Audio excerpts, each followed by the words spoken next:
Welcome back to Homesteading with the Zimmermans, where we work hard and play hard on our little corner of land in Iowa. My husband and I were born and raised Old Order Mennonite, or horse and buggy Mennonite, as some refer to them as. And although we are no longer part of that culture or community, we are intentional about passing on the old-fashioned skills of our childhood to the next generation.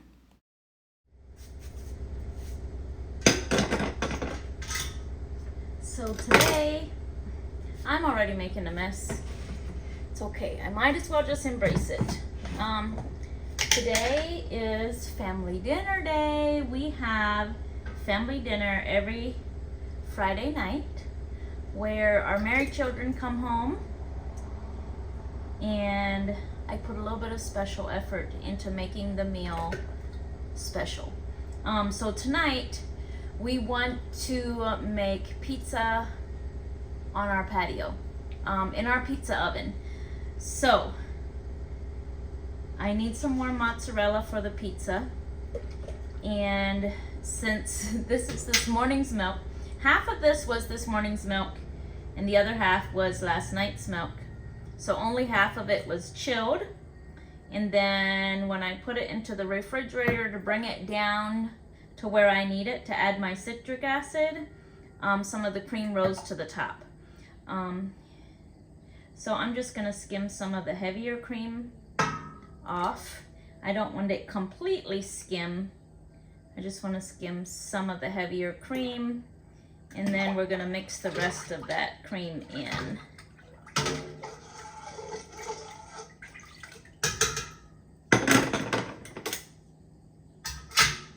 So my milk is at 60 degrees.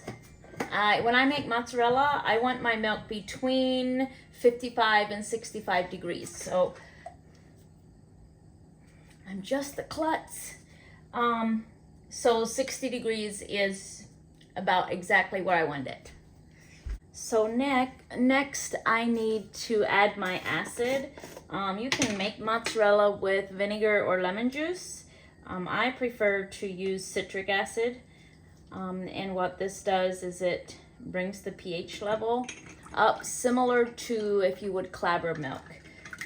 So I've got 3 teaspoons of citric acid, and the citric acid can usually be found with the canning supplies. So I've got my 2 gallons of milk, and I've got my 3 teaspoons of citric acid dissolved in half a cup of cool water.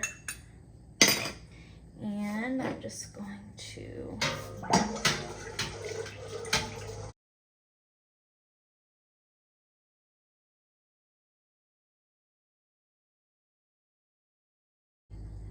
so I've stirred the citric acid in, and basically what we've done now is kind of started a little fermentation process, and that will continue to happen. But to speed it up, we need to get this milk warm. So my best results and the best tasting mozzarella that I make happen when I take a lot of time and I let this go real long, like 2 to 3 hours. So I'm going to turn my burner to low, and like as low as it goes. And I'm gonna do that slowly. I'm gonna turn it to low for about 10 minutes, and I'm gonna turn it off for about 15 minutes. And that way I'm gonna bring the temperature up very slowly and let this milk acidify even further.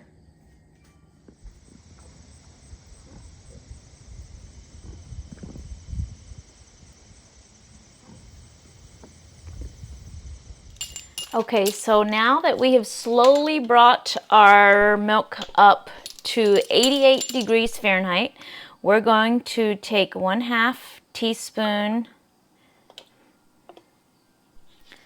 of rennet. So we took 1/2 teaspoon of rennet, and we're going to mix it in some cool water.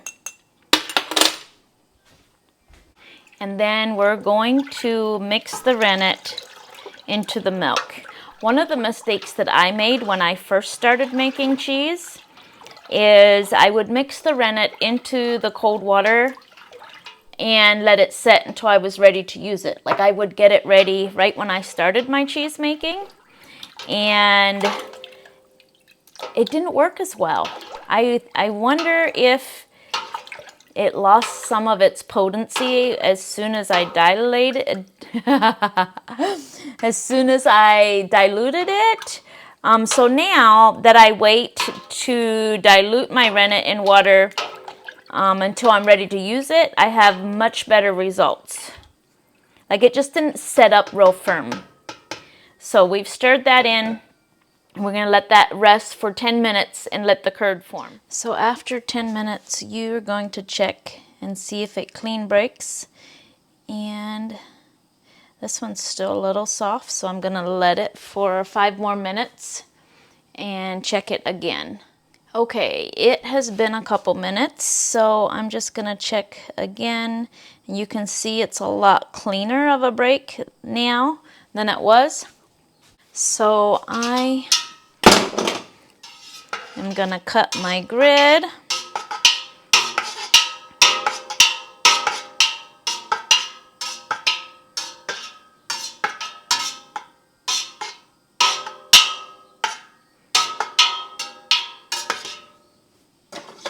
And I'm going to turn my burner back on low.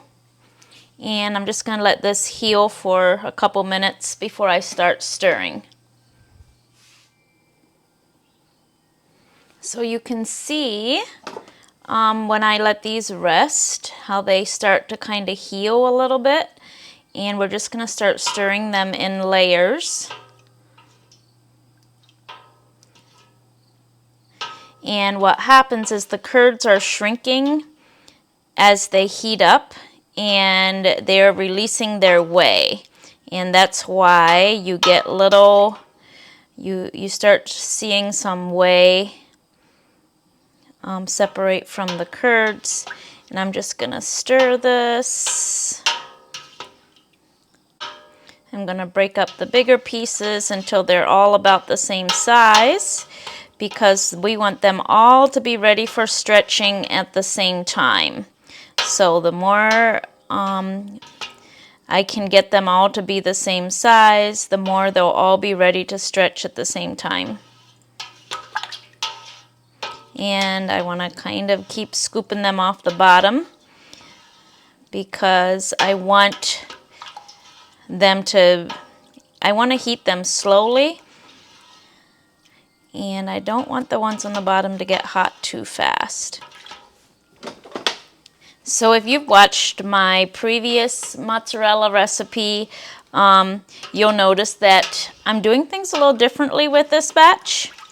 And the reason for that is, and I've not made it a secret, that I'm fairly new to cheese making. So when I keep learning about cheese making, I'm going to do things differently as I learn new things, because I'll learn what methods work for me and what I like and the outcome I like. And one of the things I'm learning is that when your mozzarella stretches, at what point that it becomes stretchy has more to do with the pH of your curds than it has to do with the heat. So that is why I'm taking a long time to bring it up to temperature, and then I'm going to heat the curds slowly as I stir them, because when we added the citric acid, that was the beginning of our pH journey, and then we heated it slowly and let that pH, I think it drops or it rises, I'm not sure. But our end result is not a lot of heat to make our curds stick together. The end result is a curd that is acidified enough to stretch. So that is what I've learned, and that is why I now make my mozzarella slower.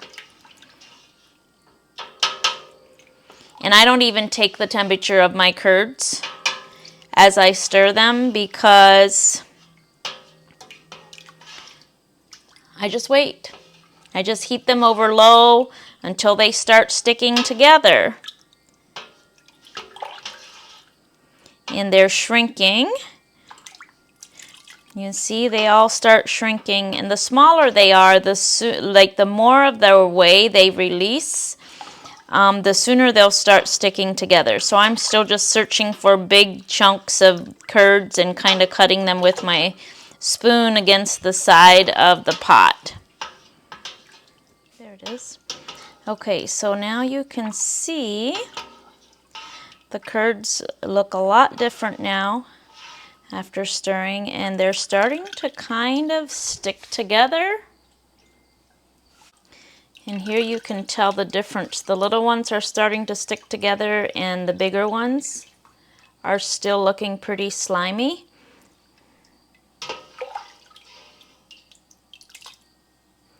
And there's one that's starting to stretch a little bit.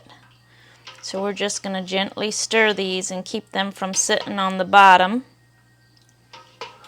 Okay, you can see how it's starting to stick together. And I'm not going to give you a time or a temperature for this to happen, because depending on what pH your milk is at, it's going to be different, or what pH your curds are at, it's going to be different. So just keep heating your curds over a low heat and keep stirring them, and when the pH is right, they will start sticking together, and then after that happens, they'll start stretching. And they should stretch. In my previous mozzarella video, I was physically stretching my curds, but since I've learned about the pH, I don't physically stretch them anymore. I just let them stretch on their own when I dish them out. And I stretch them real gently that way. All right, it's been a couple minutes. We kept on stirring, and you can see how much smoother my curds have gotten. And I'm just going to keep stirring and picking them out and letting them stretch.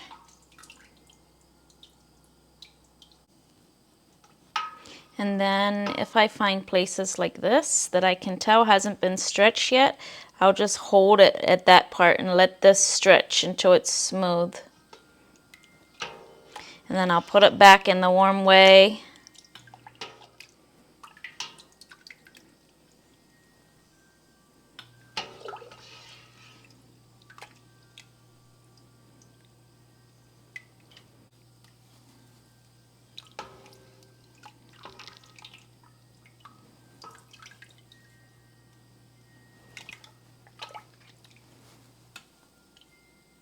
I'm just going to put it back in my whey and let it heat up before I start stretching it again. Oh, see, here's some that I haven't seen yet. This is another piece that wasn't with the main piece, and this one's been resting on the bottom, so it is very soft. And it has not yet been stretched, and you can see how lumpy it is on this side. That's because that hasn't been stretched, and when we stretch it, we elongate the protein chains, and that's what gives it its real smooth texture. So I really like to have 2 chunks of cheese to work with, because then while one rests and heats up, I can stretch the other one. And this is my big chunk, and you can see now how stretchy this one has gotten because I let it rest on the bottom for a while. So then I'm going to take this big chunk and let that stretch out. And here again, I'm tempted to pull and make it stretch, because that's the way I used to make my mozzarella, and then it just got real tough and rubbery. So the more gentle you handle it, the softer your end result will be. So I think both my chunks of mozzarella are now 1 chunk, and I've only got this little piece here anymore that isn't quite smooth. So we're just going to work on that end.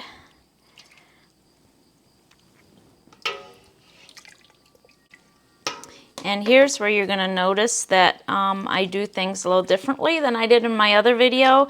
I used to let my, like when I was done, when I was at this point, I would take some hot whey and dissolve some salt into it. And I am going to try a different method. I was watching my friend Robin, Cheese from Scratch, and this is how she was doing it. So I'm going to show you how I salt my mozzarella now. So I'm going to take my mozzarella, place it in a dish, and salt. And I, of course, am using the Redmond's real salt. And I'm just going to rub that salt in.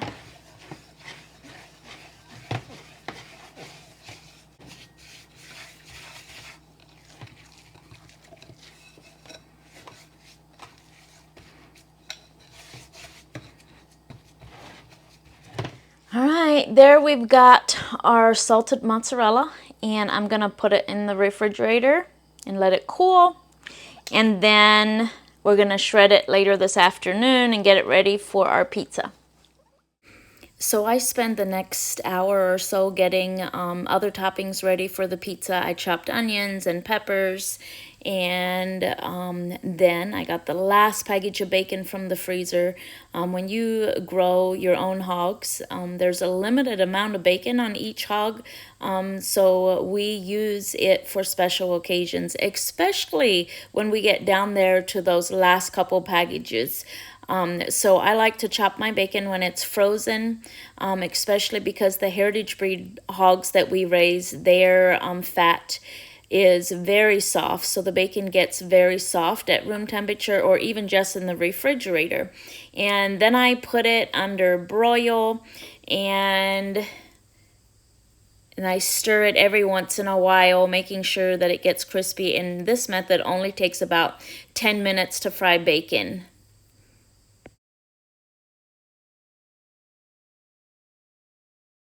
So while the mozzarella cools, I am going to get started on the pizza dough. And for our pizza dough, we use the hamburger bun recipe, the same recipe that we use for hot dog buns. And I will link that recipe in the description. So here I've got my milk and water and honey and butter, all mixed together, and the salt, and I'm just adding the yeast, and then we're going to mix that together and let it set until it gets foamy or until the yeast has dissolved. So then we're going to add our flour and knead that all in, and I have videos showing you more detailed instructions for this dough, and I will link those in the description, but I'll also link them so that they play next. So they should pop up next after you're done with this video.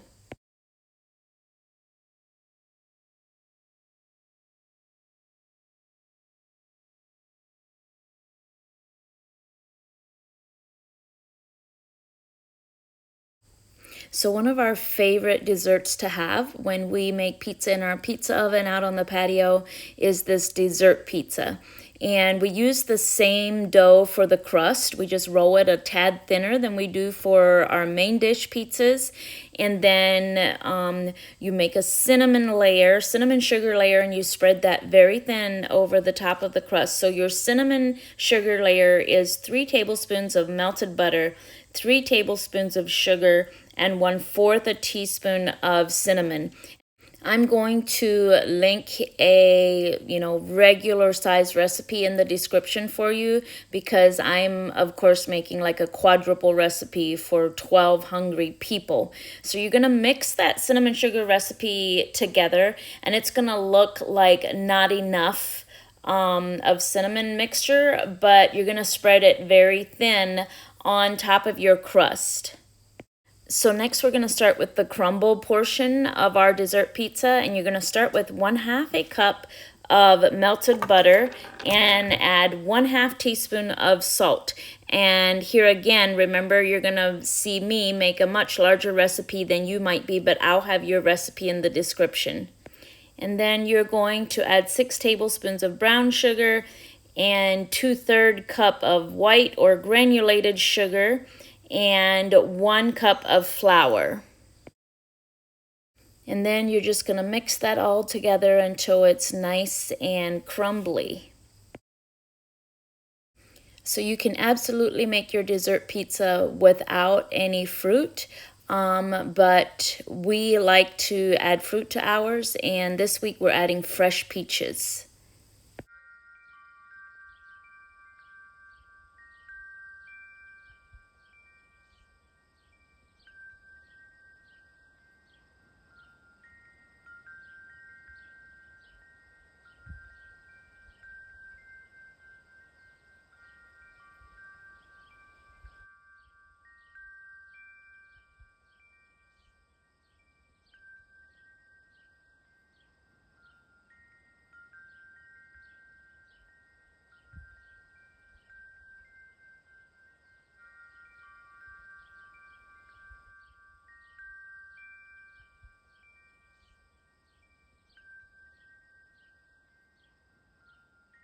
So before we can have family dinner, we need to milk Norma and give little Moose his bottle.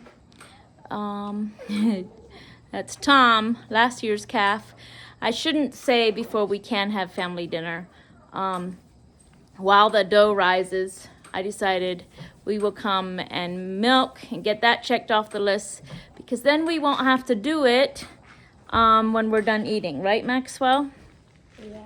Yeah, so Maxwell brought Norma up from the pasture, and he's gonna help me milk and feed the calf.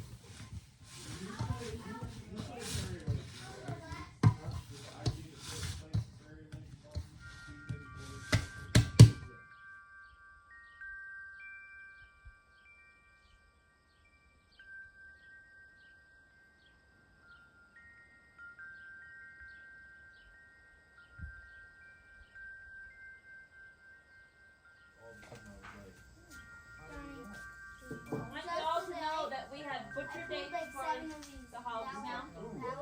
And this is our last package of bacon. Bless you. No, it's not. It's bacon.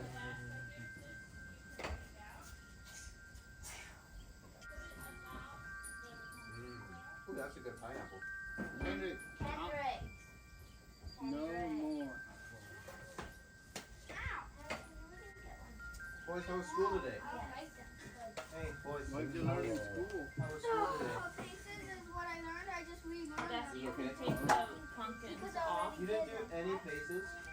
You didn't know. What? I did that. I did that one. Oh, and I New Testament. How come you guys didn't have to do any paces today? You did. New Testament? Yes, I memorized all the New Testament. And the Old Testament. No, it's an extra page. It doesn't matter. It's like social studies, but for You memorized the entire New Testament? Yep. What does John 3:16 say? Well, no, like, how does it start? The books of the Bible? Yeah. What is, just a second. Romans? No, I don't remember that. Get the cutter and the pizza peels.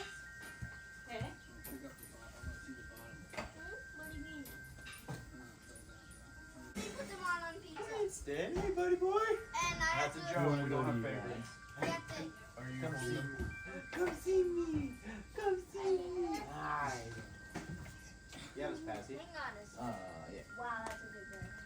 Yeah, I know, right? Woo! Look at you, Betty. Woo! Look at you, Betty. Mushrooms? Mushrooms. Mushrooms even? Hi. Wow. You went all out, Mama. Guess what? I'm sitting with your dad. You can go in. Well, yes, Tina when the last time she fed her. will. Will you go get the clip-on high chair? Everybody. Should I share your Isn't it? I made dessert. But that is sometimes really hurtful. Don't touch. You, Johnny is gonna guard you. Did you wash your No, hands? no. Go wash with soap. Okay, did I bring the lid? Oh, thanks. No, this is not. Turn the lid upside down. It works as a phone. Oh, yeah. No, you don't want it all soupy. Yeah, I put too much on the other. The one I Okay, made the other now day. you each have a half. Put what you want on your half, and then we'll put it in. This is his half. This is your half. We'll be able to see it. You want cheese? Okay. Kevin, You want just cheese? bacon on his? You want cheese, boys? So the family requested that tonight's pizza night would be everybody makes their own. So I keep rolling out dough, and everybody puts on all the toppings that they want. And as long as I keep rolling out dough, they keep putting on the toppings that they want. I think on this night I made a quadruple batch of dough of pizza crust, and we used probably about 1/3 of it for the dessert pizzas.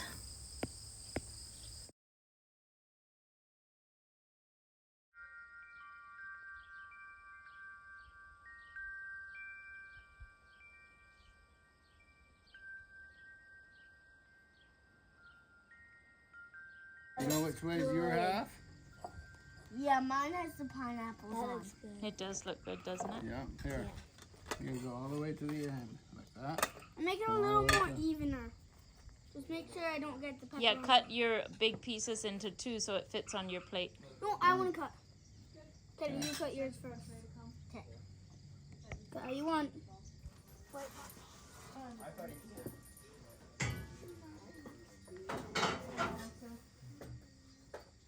My dough keeps growing. You guys are gonna have to keep eating. Well, we can make a lot of dessert pizza. Yeah. Oh, yeah. Hey, wait. After this is done, we're making That's like good. 10 dessert pizzas. Hey, Mitchell, the oven's empty. I am serious. Hey, Maxwell. Maxwell and Hadassah, there's yours. Mom, do we all get to make our own No, dessert? no, probably not, because there is not such variety. It'll all be the same. Just the cheese or what? Yeah, that's the cheese. It just kind of melted together because it's warm. Yeah. What else do you want on? Let's This is gonna be a really good pizza. let's judge our I'll help you eat it. Probably just gonna put onions on it so it's not like people really like it.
So this pizza oven was a gift from Elvin's employer, and I will link the model and brand that we have in the description.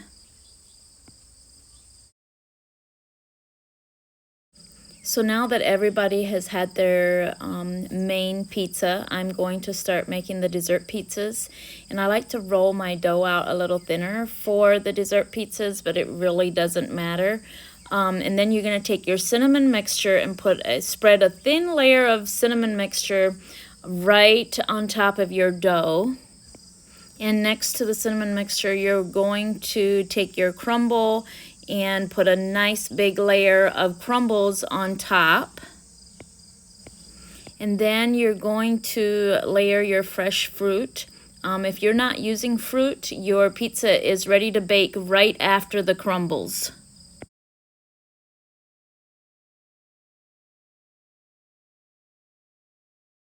So the glaze for your fruit pizza goes on after you remove it from the oven and it's cooled for a little bit. And for the glaze, we mix together 1 cup of powdered sugar and about 2 tablespoons of milk or water, just enough to make it where you can drizzle it nicely.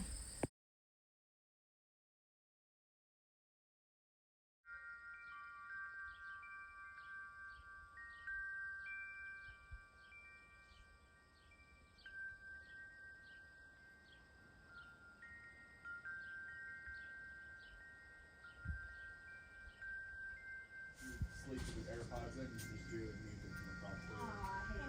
I could not sleep with How can your mind just like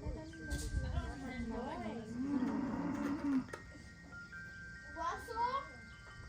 Hey, Johnny, our cousin Russell, he had wipers on and a hat, he slept with them. right? In this storm. Oh my gosh, you're so heavy. It says I.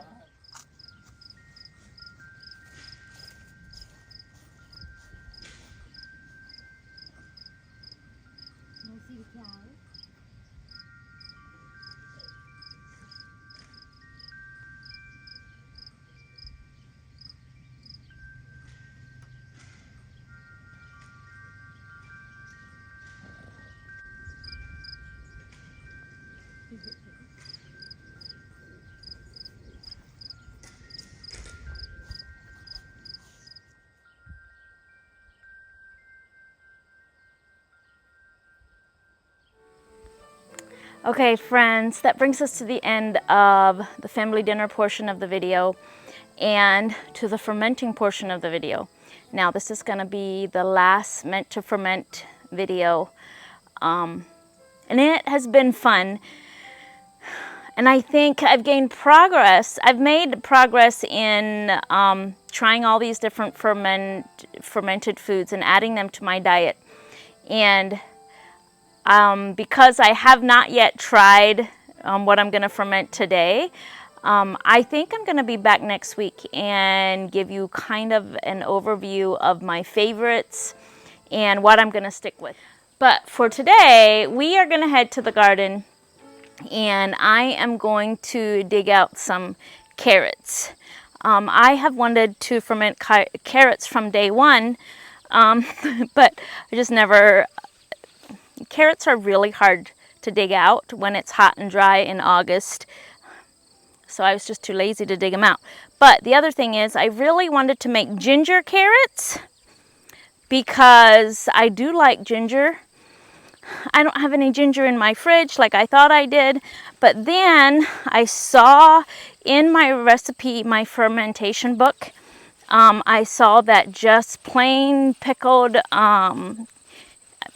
just plain fermented carrot spears are often children's favorite fermented foods. So I'm just going to ferment plain carrots and maybe it'll be something the children will like. So I think if I can dig enough out, because the ground is really hard and dry right here, if I can dig enough out, I am going to make a 2-quart batch instead of just a 1-quart batch. But let me show you real quick the garden. So we've got a lot of tomatoes ripening. I'll probably do another batch of pasta sauce next week.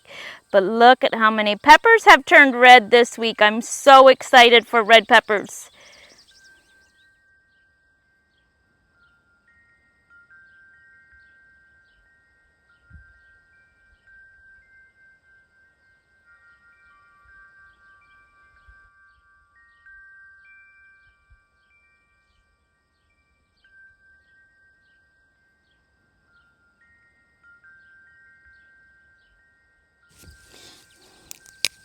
So I'm just going to let the tops down here in the garden because they'll cover this soil here. So I'm just going to use these tops and cover the soil there. And we're going to take these to the house.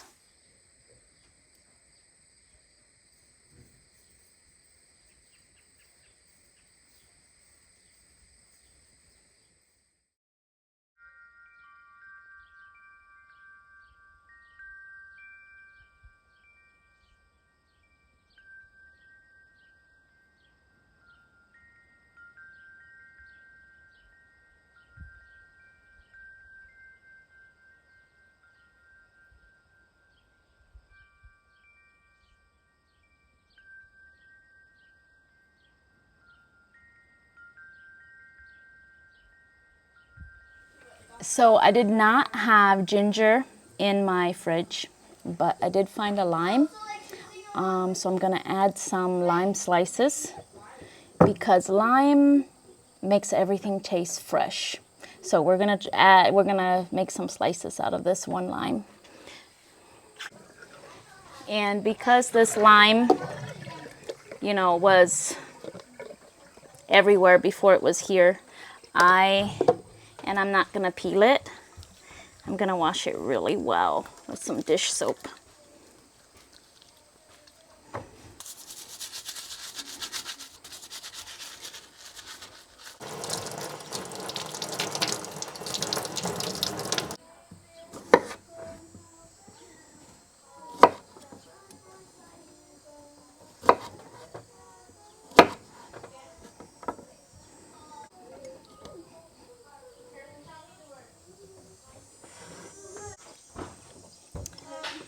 All right, I have all my carrots and limes put in.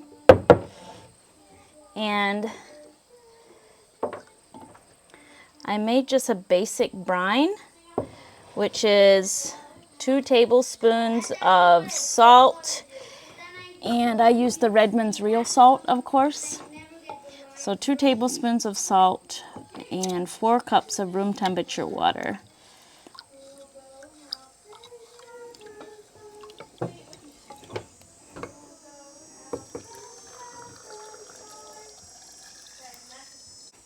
Okay, so what I've noticed with my green beans is I really don't need a weight because they're not coming up out of the brine, and the carrots are going to be the same way. So I have the lid on tight for now, and I'm either going to do one of 2 things. I'm going to remember to burp it, or I'm just going to turn it a quarter turn so that air can escape.